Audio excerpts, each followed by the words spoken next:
pemirsa, kembali lagi bersama saya Paulus Alfredo dari kelas E2. Di sini saya akan membawakan berita mengenai biografi salah satu tokoh pahlawan nasional yang mungkin kurang familiar di kalangan pemirsa sekalian. Namun nyatanya gambar dan juga nama daripada tokoh pahlawan nasional satu ini sempat dicetak di uang 2000 lama loh. Nah, jika penasaran, mari kita simak videonya. Nama dari pahlawan nasional tersebut adalah Pangeran Antasari. Pangeran Antasari lahir di Kayu Tangi, Kesultanan Banjar pada tahun 1797 atau tahun 1809, karena belum diketahui secara pasti tahun lahirnya. Pangeran Antasari merupakan cucu dari Pangeran Amir. Semasa muda, nama Pangeran Antasari adalah Gusti Inu Kartapati. Ibunda Pangeran Antasari adalah Gusti Hadijah binti Sultan Sulaiman. Ayah Pangeran Antasari adalah Pangeran Mas'ud atau Mas'ud bin Pangeran Amir. Pangeran Amir adalah anak Sultan Muhammad Alauddin Aminullah yang gagal naik tahta pada tahun 1785. Ia diusir oleh walinya sendiri, Pangeran Mata, yang dengan dukungan Belanda memaklumkan dirinya sebagai Sultan Tahmidullah II. Pangeran Antasari sendiri memiliki 3 putra dan 8 putri. Pangeran Antasari diangkat sebagai Sultan Banjar pada tanggal 14 Maret 1862. Dia dinobatkan sebagai pimpinan pemerintahan tertinggi di Kesultanan Banjar dengan menyandang gelar Panembahan Amiruddin Khalifatul Mukminin di hadapan para kepala suku Dayak dan Adipati atau gubernur penguasa wilayah Dusun Atas, Kapuas, dan Kahayan, yaitu Tumenggung Surapati atau Tumenggung Yang Pati Jaya Raja. Pangeran Antasari dalam mempertahankan negara dan juga Kesultanan Banjar dapat dilihat pada perannya dalam Perang Banjar atau Perang Banjar Berito yang dimulai pada tahun 1859 dan berakhir pada tahun 1905. Perang Banjar sendiri disebabkan karena sikap Belanda yang ingin menguasai hasil bumi dari Kesultanan Banjar pada saat itu. Karena pada saat itu wilayah Kesultanan Banjar masih kaya dengan kekayaan alam, baik itu berupa intan, damar, rotan, emas, dan lain sebagainya. Dalam upaya Belanda ingin menguasai hasil bumi dari Kesultanan Banjar, Belanda dan Kesultanan Banjar mulai melakukan interaksi sekitar tahun 1840-an. Setelah itu Belanda mulai dengan strategi melakukan campur tangan di beberapa wilayah Kesultanan Banjar dan memadamkan sengketa-sengketa yang ada. Sebagai imbalannya, Belanda mendapatkan hak khusus untuk mencampuri urusan dalam negeri Kesultanan Banjar.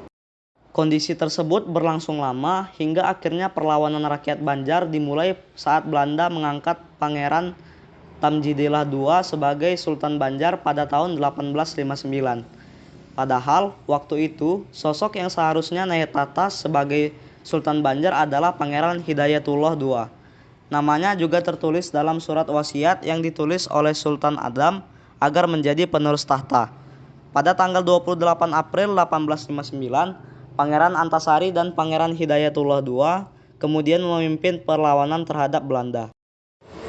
Pangeran Antasari memimpin penyerangan terhadap benteng Belanda dan tambang batubara di wilayah Pengaron. Dalam serangan tersebut, tentara Belanda dapat dilumpuhkan dan pasukan Pangeran Antasari dapat menguasai tambang batubara di Pengaron.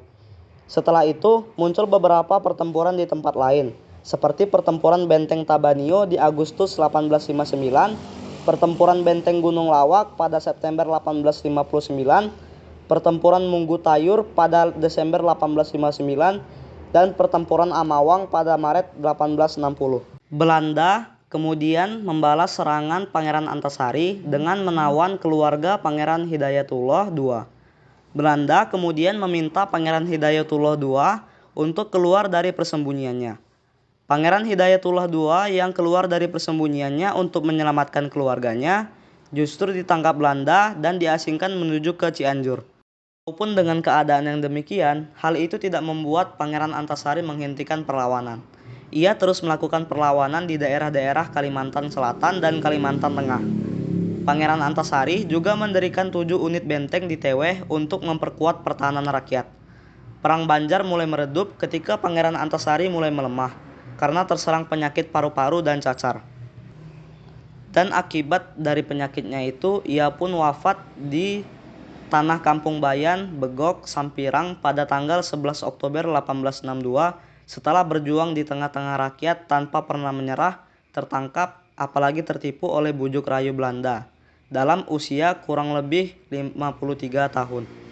Tindakan perjuangannya kemudian dilanjutkan oleh putranya yang bernama Muhammad Seman.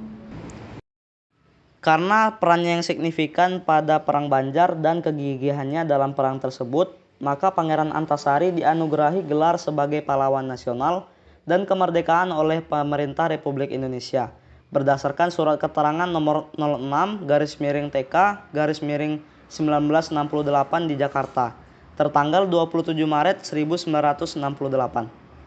Nama Antasari kemudian diabadikan pada Korem 101-Antasari dan dipakai sebagai julukan untuk Kalimantan Selatan, yaitu Bumi Antasari.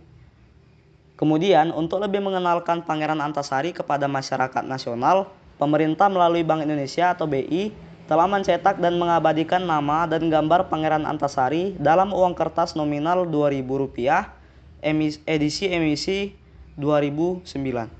Teman-teman, dari biografi Pangeran Antasari yang sudah saya sampaikan tadi, dapat saya simpulkan bahwa Pangeran Antasari menginspirasi saya untuk selalu menjaga kedaulatan bangsa dan juga negara. Sebagai pelajar, kita juga dapat ikut berpartisipasi, namun dengan cara belajar yang giat dan juga tekun agar tidak mudah dibodohi oleh bangsa asing. Sekian informasi dari saya. Selamat siang dan sampai jumpa.